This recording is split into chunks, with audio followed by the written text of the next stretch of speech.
that topic. Go. When it comes to the theories, Yeah. we obviously then go into the academic theory behind the theory and who like came up with it, and then you go into like new modernized versions of it or testings that's been done. And then I know you need to like basically conclude each theory by saying how it's then applicable or why you're including it in your research. I don't know if you can maybe just give a bit more guidance in terms of how we go about explaining that or how we need to look at that. Okay, I don't have too so much the confidence third that I'm on the element right you're track with. talking about. Okay, no, we can do Yeah, that. the So third that you're element, I'm talking about struggling the a bit. third element. Okay, no problem, no problem. Okay, we'll get to that. What did you have as your introduction? I'm quite interested in what you have as your grab your attention opening line. How many pages is this? Okay, my references is 2 pages, and then the cover page is another page. So then it's about 6 pages without, if you exclude that. So the content is about 6 pages. Okay, very, very cool, guys. And please, and I don't know if I said this, and if I did, my apologies for repeating. I'm reaching a bit here because I don't know what is in my documents. Let me see what I've got here that I can show. I can't share anything here. I can't share anything. They've written this exam, so I can open this. Hold on a second. I just want to make sure that I have shared. I think I have told everyone this, but please, for Pete's sake, sorry, I've used the wrong password.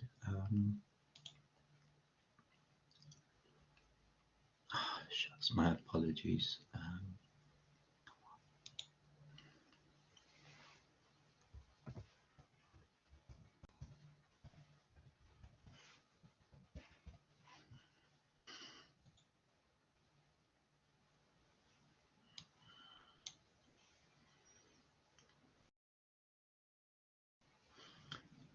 Please just let me know that you guys do this as a matter of course.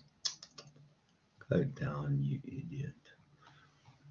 That before you submit, that you automatically, and I'm sure that I asked you to do that where you run an editor through your document. Does everyone do that and make sure that that is 100%? I don't want to receive a single. Yeah. Do that again. I think I missed what you did. My apologies. So all you're in the home here. Let me find a document that's a little bit dodge. I think it'll work better. And then I'll take you through that process. There are lots of dodge documents here. So while you're busy with that, I just wanted confirmation. Are we uploading as a Word file or a PDF? you can upload as a PDF. I don't mind. Whatever is easier. What do you normally upload as? I'm happy to last receive semester our submissions was PDF. Submit as a PDF, guys. I'm happy with a PDF. Let me see quickly if I can find a cruddy document here.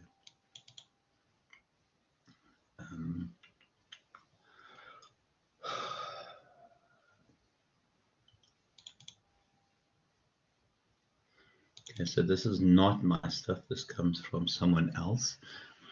And I think this has not been edited. So if I go, let's see if there's rubbish here. Yeah. So if I go there, so I'm in the home, whatever this is, ribbon, I don't know, guys, I don't know technical terms. You go editor, and it then starts looking at issues that you might encounter. Give it a second. I have edited. So issues with grammar, I'm not going to worry about the spelling because there are lots. So mind you, it doesn't matter. Spelling, so you can see, you just go ignore all, ignore all, ignore all, ignore all. I'm going to have to do it for a lot because those are surnames.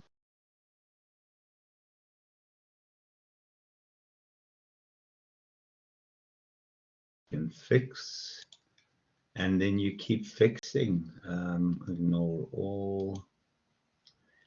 What is that? I don't even know what that is. Ignore all EGs.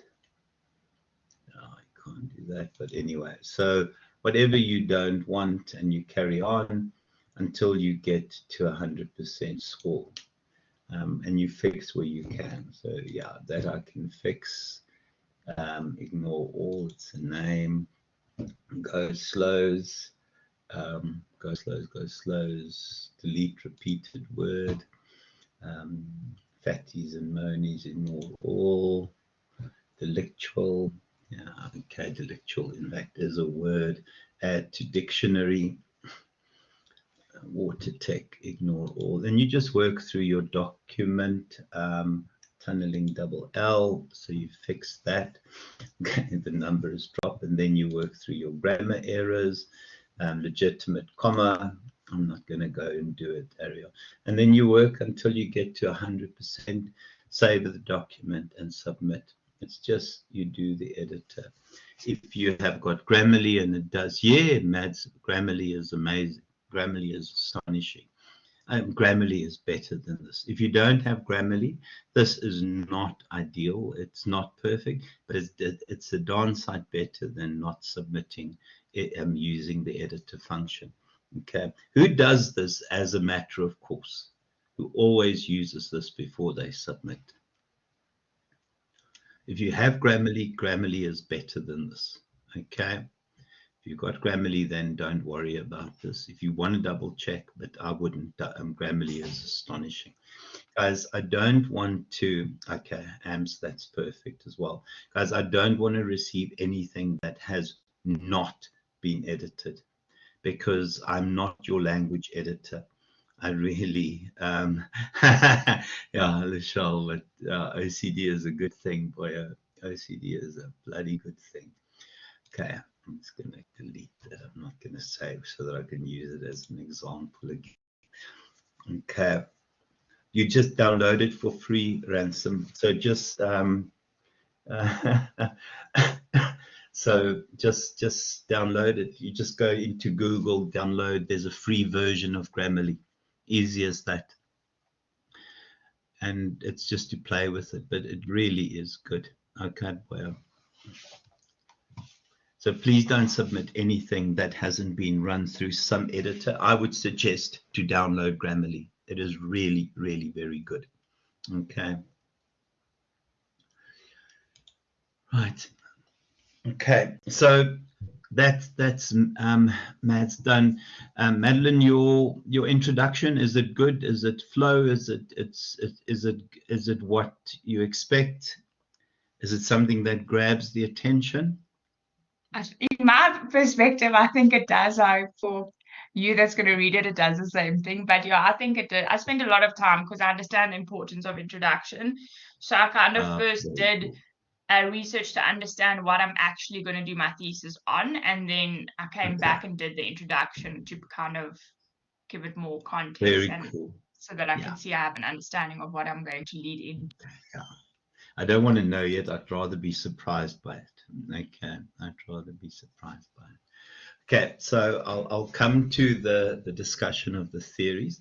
Let's see. We'll go from the top in terms of people who greeted first. Ransom, how are you doing, boy?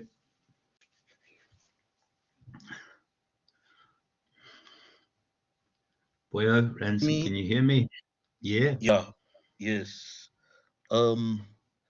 I don't know how to put this.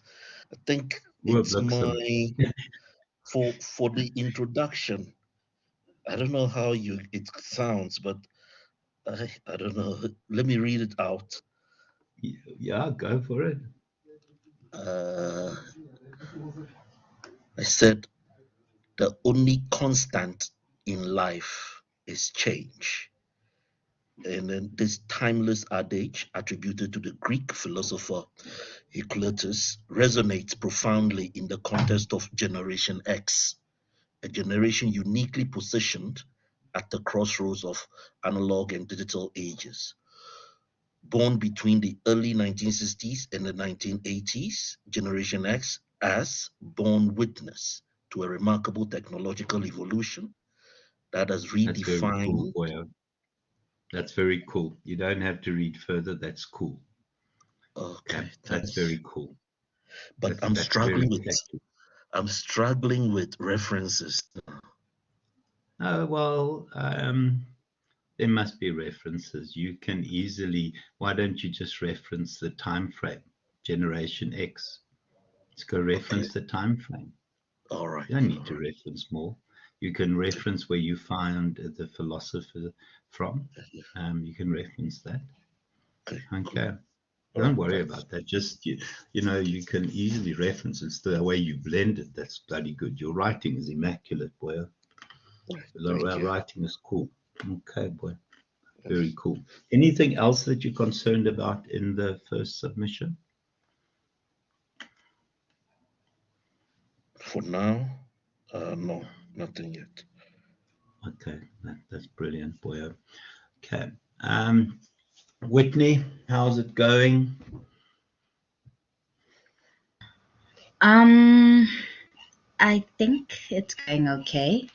I am slightly concerned about my, is it called the paradigm? I'm just slightly concerned there.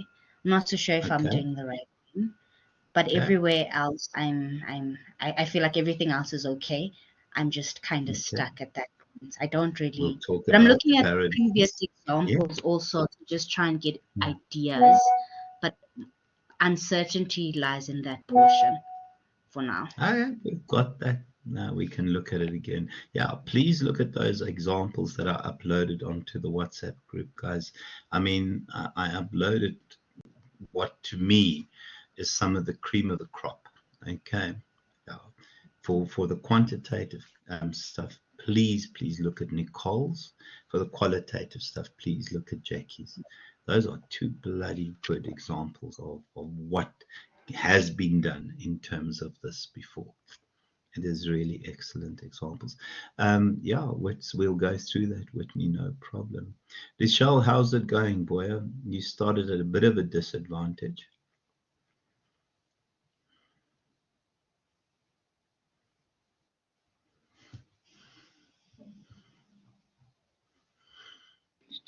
Sorry about that, sir. I was just trying to get this unmuted. Absolutely planned. Sorry, boy. Maybe we're absolutely planning for you guys to feature next year. That's my intention. Okay, go, Lishal. No problem. So it's been a journey.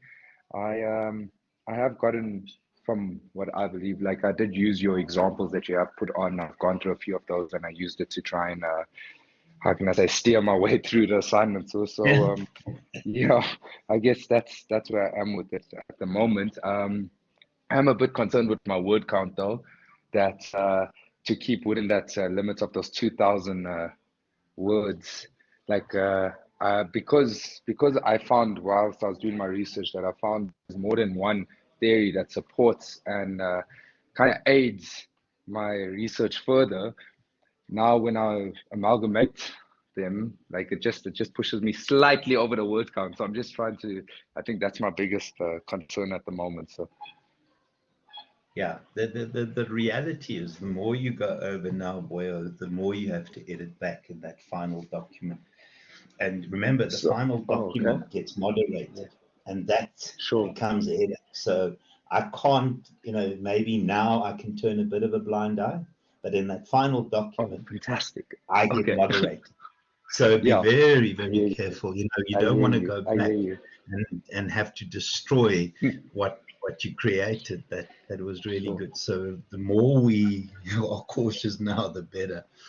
Okay. I was noticing that. Yeah, go. Sorry, I did Go notice your for it. previous assignments had a word count of roughly anything between, like I saw some with 12,000, some with 14,000. Yeah, no, And but yeah, when I that looked was at part ours, of ours is what we 8,000. changed. Yeah, Yeah, no, ours is that was 8,000. part of Yeah. the change. Yeah. Well, the sad thing about it is I was part of that change and part of reducing the word count. No, I'm And sure now you it's know coming why. back There has to to be. It's biting me in my wherever I don't like to yeah. be bitten. But there was a specific reason for it because in the honors, I mean, I look after the honors, and I think I did say to you guys at Maritzburg and Varsity College. At honors, I do the same thing. I lecture the theory, but I have, my gosh, I've got 5 supervisors who help me with the supervision. And in this, you expect it to be everything. And that's why we reduced the enormity of the work, because it was just too much on one lecturer. And I Sure. did it I for 3 understand. years, and it just is too much. And that's the reason for the reduction, where it became a Look, it reality that works. It works in our we favor as couldn't well. cope. We couldn't cope. Yeah. Okay, boy. All right. Right. Who haven't I spoken to? Amber, have we spoken? Go for it, Amber. Hi, can you hear me? Yes. Oh, okay. I'm doing okay. My introduction and my paradigm seems okay. It's just section B that I'm a bit confused about. So that's the theoretical framework or the literature review? Um, the theoretical framework. Okay. Okay, yeah. Madeline also wants a bit on the theoretical framework. And Amber, you've looked at the examples I've given you. Not that, you know, any of those are perfect, but I think what gets the closest to perfect, I think Jackie's is pretty good. I think Nicole's pretty good. But, you know, there's nothing ever that's perfect. I mean, people will put their own interpretation on whatever I teach. But we'll go through it again. Okay, thank you. And I was just confused with what like they have headings under their, like for our section B, they have headings under theirs, and I was just confused like what exactly we have to write about. That was the only okay, thing. we'll go through it again. It's Okay, easy enough. thank It really is easy enough. Okay, thank you. Anyone else here? I think that's us. Hey, Yeah, please tell me I'm not. Hi, how are you? You're so quiet. Hi, how are you, Tukwana? I'm good. How are you, Sam? Yeah, I'm cool, man. Tell me what's going on and how you are doing. I'm getting it right. It's just that Nice, man. yeah, there are a few things that I'm still struggling with, but like they're saying, the theoretical framework, I'll hear when you repeat it. Okay, yeah, but remember to stop me and ask questions and yeah, interrupt, guys.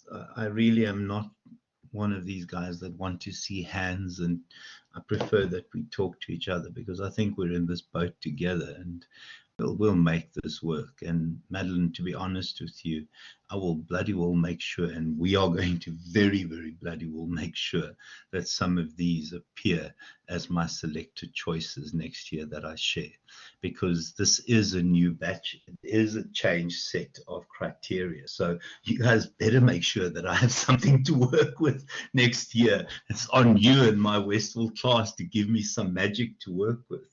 So there has to be some sort of reward for people who give me great work, and those of you that don't give me good work whatsoever, we'll organize for you to be tased. Is that a deal? If you've ever been tased, you'll realize why you have to do very well. My lecturers threatened to have us tased. I don't know, it's negative motivation, I think, guys. Right. I don't know if I need to go through this again, but I'll will if you want. I think the important thing for me is just to remember the golden thread. I think most of you on here are doing quantitative. Is that correct? I think I sort of steered you guys towards quantitative. Please remember the golden thread. focus of this is really that idea of tying everything together. And if we are doing quantitative, we're within the positivist paradigm. The positivist paradigm is about objectivity. It's about divorcing the researcher from the actual findings and from the research. It's about stats and numbers and the notion that we can reduce everything to something that can be proven. It's not about emotions and feelings, which belong to the qualitative side. Right, so let's go to the introduction, and we've spoken about what the introduction must do.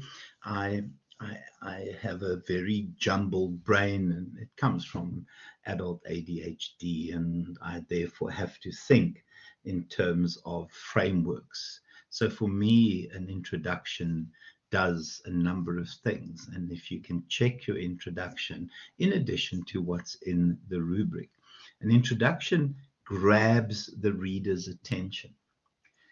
How you go about grabbing my attention doesn't matter. Whether it's a profound statement, whether it is a fact, whether it is a quote from a famous person, it has to be something that is properly attention grabbing. From the profound attention grabbing statement, you transition into the first line. So don't leave it just hanging there as something that is or disconnected from the rest of the document. You then transition from that profound statement into your opening line, and you clarify why you use that and how it makes sense in terms of the research. And then you start introducing your research and why it is relevant. And then you give me a roadmap. You give me an indication of the journey that you're going to take me through at this stage in this document. Firstly, I will be going through and discussing the theoretical framework, the review of literature, and then finally we will be discussing the paradigm. So nothing dramatic. I think that kind of ABC framework always works for me. And I just want to spend the first time chatting about the first two lines. The introduction sets the tone of the paper. Please make sure that there are no grammatical, spelling, referencing errors in the introduction. The worst thing you can do to a reader is have a mistake in your first couple of lines. It creates such a bad impression because, and I don't want to sound cliched, but it's that first impression's lost. You do not want to have a dodgy looking introduction. You want to have it absolutely perfect. I read so many submissions, and remember guys, I think at this stage I am looking, I must be about 60 honors and postgrad people that I'm looking after. The biggest annoyance is reading the first three lines and there's already one of those errors in, either grammatical or a spelling error or a referencing error. It just creates this lackadaisical, lazy, couldn't care, pay attention to detail type approach to your assignment. And I know that sounds a little bit harsh, but take pride. And I think that's what Madeline was saying. And I don't joke that I mean and what I say. I want several of your assignments to appear as the examples for next year. Right, and you can see what we put into the background, what has led us here, why this is important to be studied. And when I think of your topics, I mean, we've ended up with really nice topics that need additional attention. I mean, we've not arrived at these haphazardly. These are things that you're passionate about. These are things that you've thought about. Right. So in terms of the literature review, And remember, we said the main heading is literature review after your first main heading, introduction. And yes, you can put it's in the background, Amber. It is in the background. So it will be immediately before the roadmap. It'll be immediately before the bits that will be the journey that you're taking me through. Okay. Right. So remember, the main heading is literature review. Tell me what a literature review does. The first subheading is theoretical framework. 2 lines telling me what a theoretical framework does, and then the theory or theories that you use in your theoretical framework. Right, so your theoretical foundation, theoretical framework, whatever you want to call it, it is the blueprint for your research. So for me, a theoretical framework looks at the theories that underpin the research that you are going to conduct. In quantitative research, in the positivist paradigm and the quantitative research approach that we're adopting, we've all selected an independent and a dependent variable. We've selected those 2 variables. And it's made it easy. We've made dependent variable our first part of our theoretical framework, our first theory, and the dependent variable, our second theory. So we've already, by deciding what our topic is and what our title is, and inferring in that what our dependent and independent variables are, we've already decided what our aspects of the theoretical framework will be. So make sure that your first subheading is the actual name of your model or the name of your theory. And then you discuss it. Now, I spoke about, again, the A, the B, and the C element there. Now, I don't want to see you write A, B, and C, because that will be as irritating as anything. The A element will always be the theory in its original format, the way it was written by the individual or individuals who postulate the theory. And you will use the seminal author there. You will try and reference the seminal author.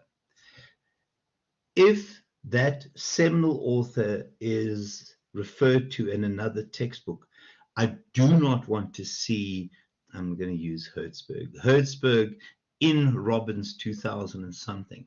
Don't do that. Just go Hertzberg and steal the reference from Robbins and reference it as if you've read the original article. I won't know that you've not read the original article. So part A is when you discuss the original theory in its purest form. Did everyone get that right? Discussing and finding the seminal author's work and discussing the theory as it was initially postulated or created. Did everyone get that right? Okay. So everyone is okay with that part. That's wonderful. That's wonderful. Part B is where you look at more recent iterations of the theory. So what current researchers, you look at current views of the theory. So you go and find comments and views and reinterpretations of the theory. We normally look at about 6 or 7 years in the recent past, but as I said last week, or said on Saturday, well, it's last week, I said that you don't discard stuff from 2000 because it's not 7 years old. You can absolutely use it, as long as not all your references are from the year 2000. The other thing that I hope I had said, I'm sure I didn't say, don't also just look at work from the the Americas and from Europe, because we have to be careful that we don't follow the Western European traditions. Please also look for work from Africa. If it's not part of the theoretical foundation, that's absolutely fine. If you have it in your literature review, it is important to remember we must look beyond just Europe for theories and for literature reviews. So the second part are current iterations of the theory. Please remember, guys, I do not want to see one paragraph, one author. That is not what a theoretical discussion is. That is not a literature review. That is a summary. A literature review is an integrated discussion of several authors on a particular point. If you give me one author, one paragraph, one or different author, different paragraph, that is not at this level acceptable. It's not acceptable at this level, and that is a summary. And if you see me say as feedback, this is a summary, not a literature review, you'll know exactly where you heard it the first time, and it's going to annoy me. Okay. Now, I know we pressurized for time, and I'm sounding a little bit awful, but I'm preparing you in advance. Is everyone okay with part B?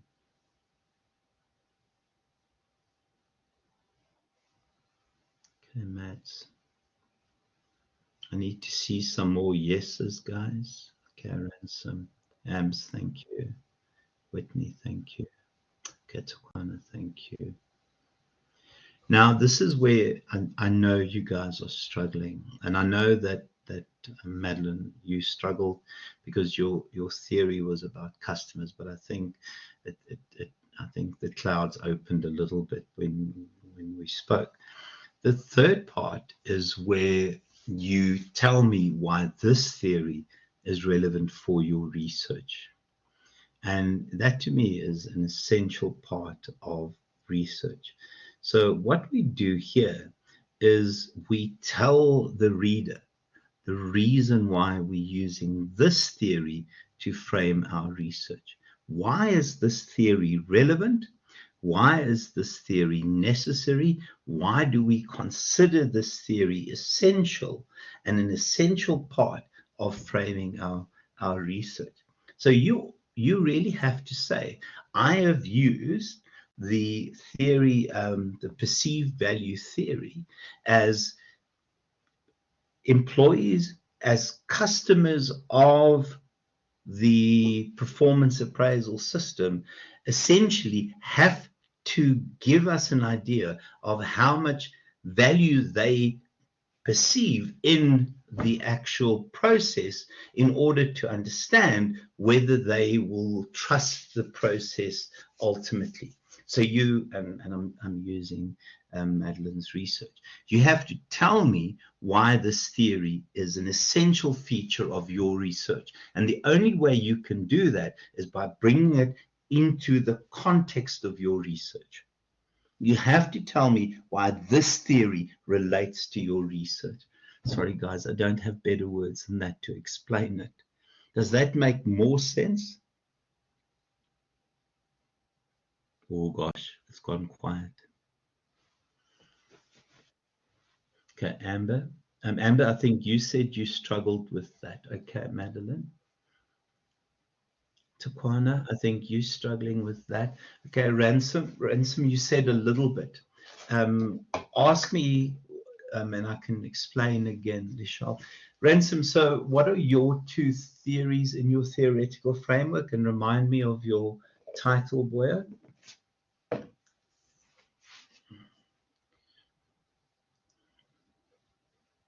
Trust and perceptions.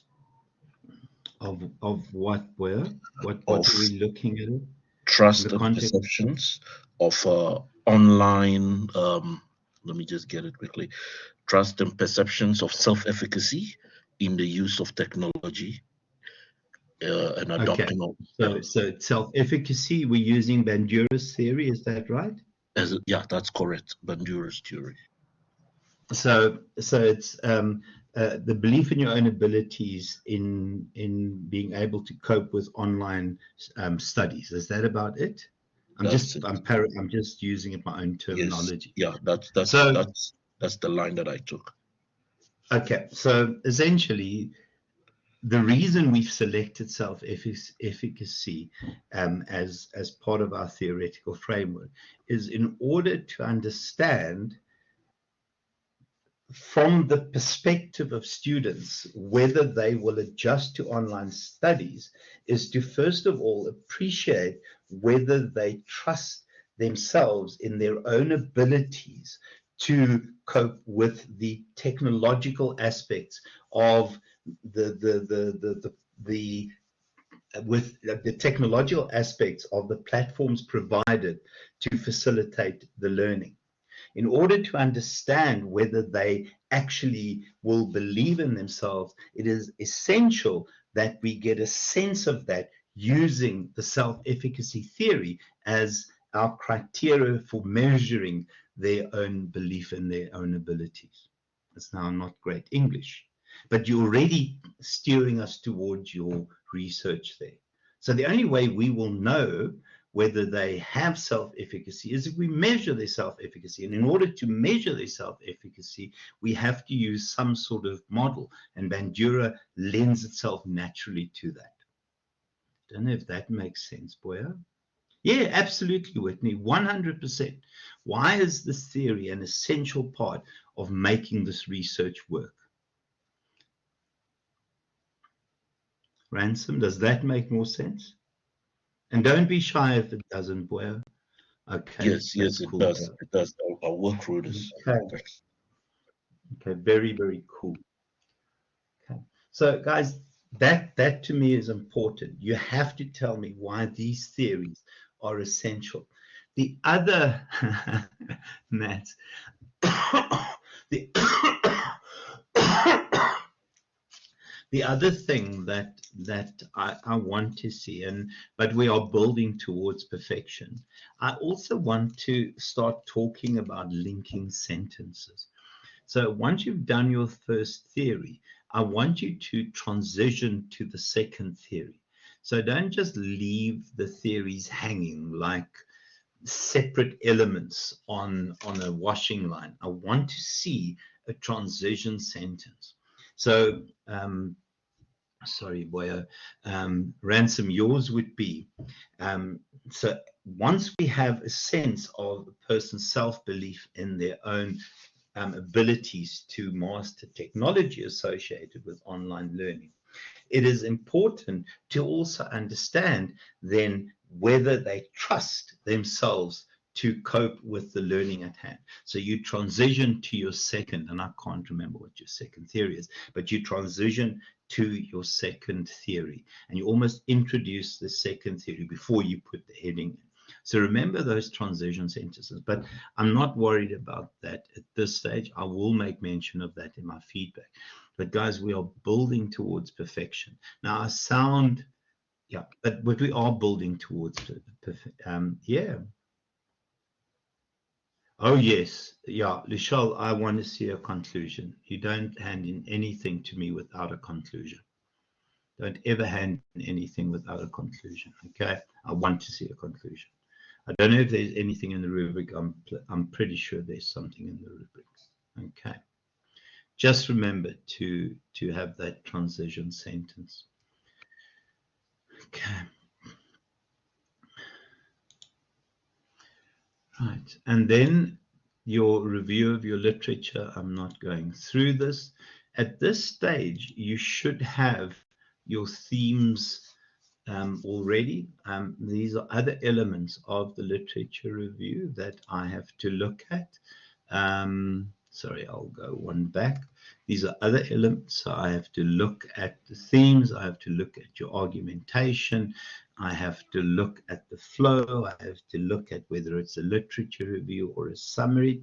How are the themes going? How did the process of having the themes emerge organically from your research go? Whose themes just emerged naturally, or who felt they forced their themes a bit?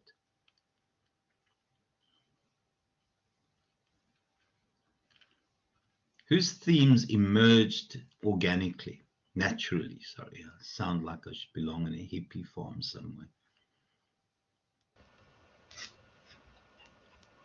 Whitney, tell me, did you struggle with your themes or did they just appear from your research? I think the title of my research kind of steered me into the Oh, yeah. themes. That's what Because a when I golden just thread type does, that eh? in, when I'm doing the research and I start getting certain things, then I'll just start going that direction. So it wasn't, the Wonderful, themes because wasn't that's what a too golden hectic. thread does. Sorry, I interrupted. Go for it. Now I'm saying, so getting the themes wasn't as challenging because as soon as I started doing the research, I found different things within the different words in my actual title, and then it became, that part at least became a bit easy. Very cool. Very cool. Anyone else want to comment about their themes and how they got to those themes?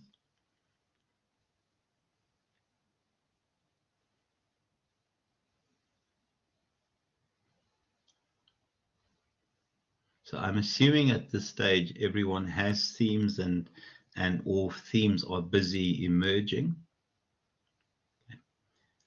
Any concerns about the review of the literature?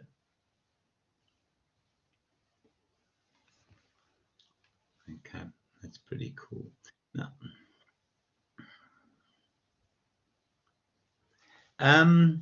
yeah, it's you compare sources, you research a number of sources, you connect the sources. Out of the connected sources, you'll see specific themes naturally emerge, and then you discuss and you compare and you contrast and you build an argument out of the different sources.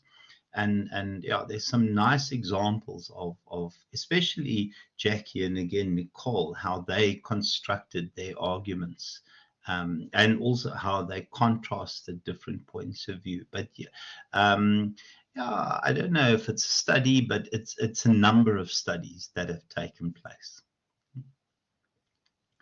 Oh yeah, you are meant to compare, but also some of the sources will complement each other. It's not just a comparison. You'll see a lot of complementary sources as well. Okay, guys, and then the rubric for the paradigm.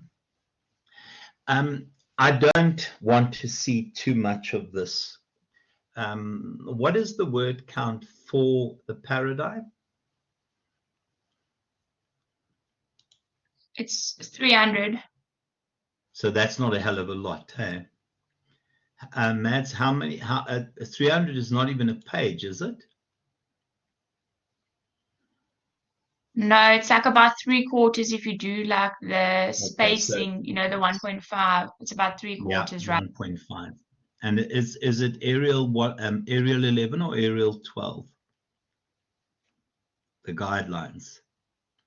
Arial 11 or Arial 12? Remember, I don't It check says this until 11. I'm on. Okay, no, that's not bad. That's not too bad. Thanks, Amber. Right. I'm assuming that everyone here tonight is within the positivist paradigm. So I'm not going to discuss interpretivism, positivism. So your paradigm is positivism. So if I go here, my apologies.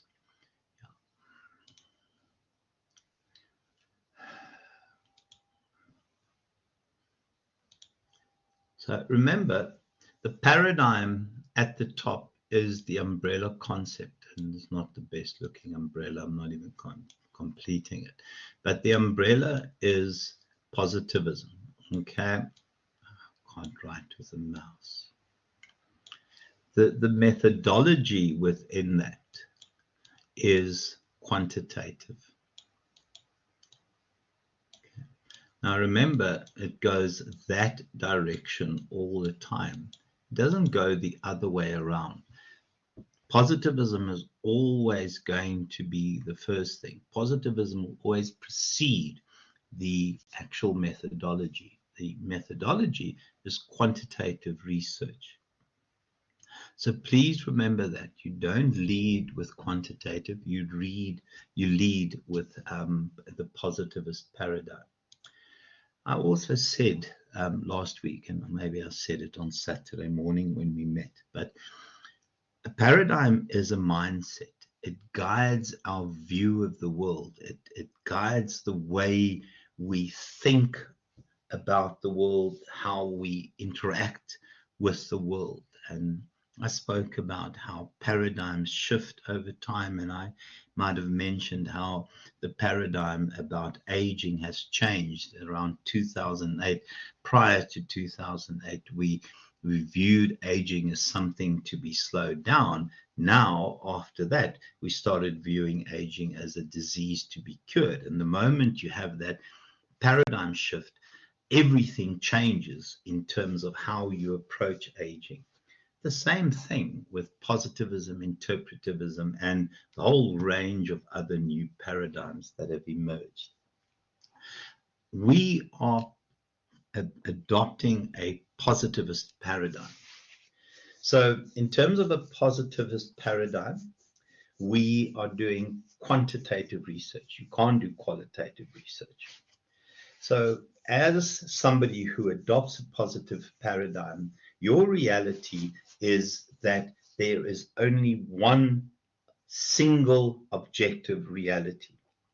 And I said to you, my oldest son, he's a scientist, he's a mathematician, and for him, water is H2O.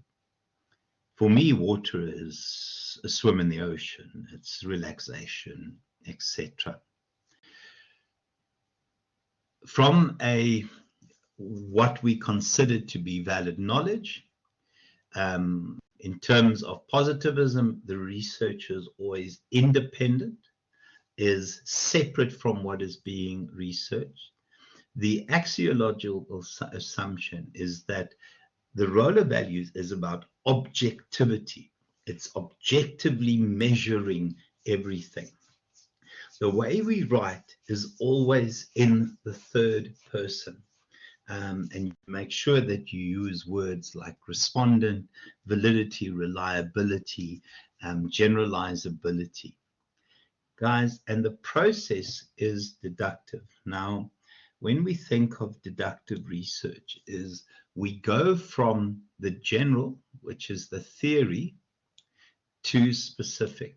So we try and prove that theory within a particular context. And if you think we have context for all your research. So we go from the specific, from the general, which is a generalized theory, and we look at it in a specific context, which we've done for everyone. Okay, we look at cause and effect. We generalize, because what we try and do is we create a set of findings that can be applied in a range of areas, and we try and focus on validity and reliability. That's why we are using existing scales in our research. We know the scales that we are using are both valid and reliable. This is also a nice one. So your focus is down there. So the methodology that we are concerned about is this one here, quantitative research. Yeah, I've given you a range of other options in discussing this. These are different slides, and you can look at each of those. Yeah, I have to look at the quality of your sources. I did say, guys, sorry, let me stop. Amber, I think you said you're a little bit iffy, or was it Whitney that she said she was a bit iffy about the paradigm stuff? It's me, Whitney. So Yeah, I'm still yeah, not. go for it, Whitney. So at the end, are we taking it back to our topic, or are we just generalizing and then Oh, no, you have to tell me why the positivist approach is the appropriate paradigm for your research. Okay. Because you want to objectively measure the relationship between two variables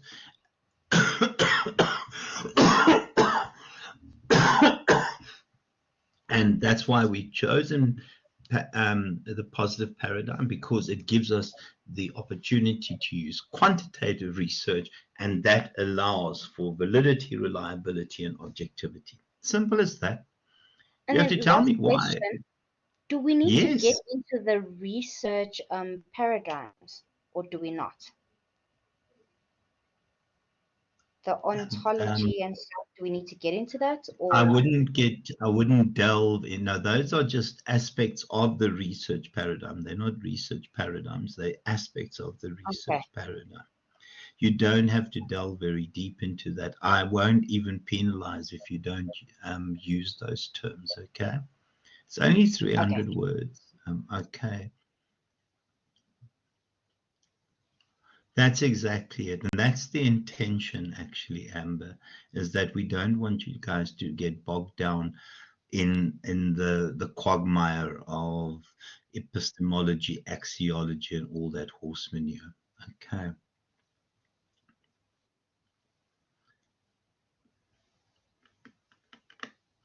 Oh yeah, you will do interpretivism, boy, without a single shadow of a doubt. I forgot we changed from quantitative to qualitative for you. So you're interpretivist, boy.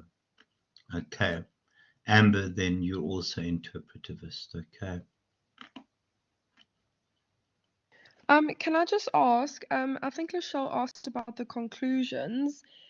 Yeah. Do you mean a conclusion right at the end of the And right at the end of the document. So yes, introduction. Yeah. Yeah, go. No. I just wanted to know if it's a conclusion right at the end or a conclusion after each like heading that we've done. Conclusion right at the end. Okay, thank you. One single conclusion. Every document can only have one conclusion. And maybe when we progress further, we'll put summaries at the end of each section. But at this stage, I don't need to see summaries. It's a pleasure, Madeline. I just want to see a conclusion at the end. Okay. Okay, thank you. That's a pleasure. Guys, and then, yeah, quality of sources. Yeah, give me one, and I want really good academic writing. Guys, I mean, that is really about it. I know you guys are going to do well. My worry is that you guys are pressurized and pushed, but I really am not concerned. I think you guys have a lot of ammunition to go fight this little headachy battle, and I think you're going to be fine. Any questions before we call it quits, guys?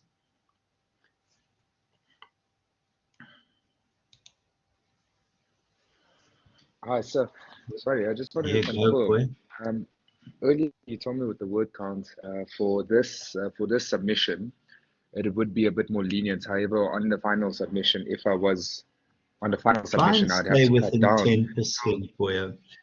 Okay, no, fantastic. I am within 10%, but I just want to know now if I have to go back and start cutting again. No. It's very late now. But when we had a meeting about this last week, and they just said, tell the students to stick to the word count, because the more you stick to the word count, the less likely you are to wander off course. But yeah, let's just say initially try and stay with 10%, but you don't want to start going over on each submission. Okay. Thank you, sir. Whitney, All right, that's perfect. boy. Whitney, your mic flashed on.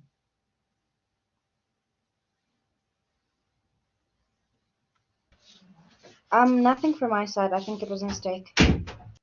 No problem. Thank you so much, everyone. Thanks for attending. Sorry I'm not at the top of my game. I've got a bit of a crappy lung infection. I will see you guys next week, Thursday. Good luck.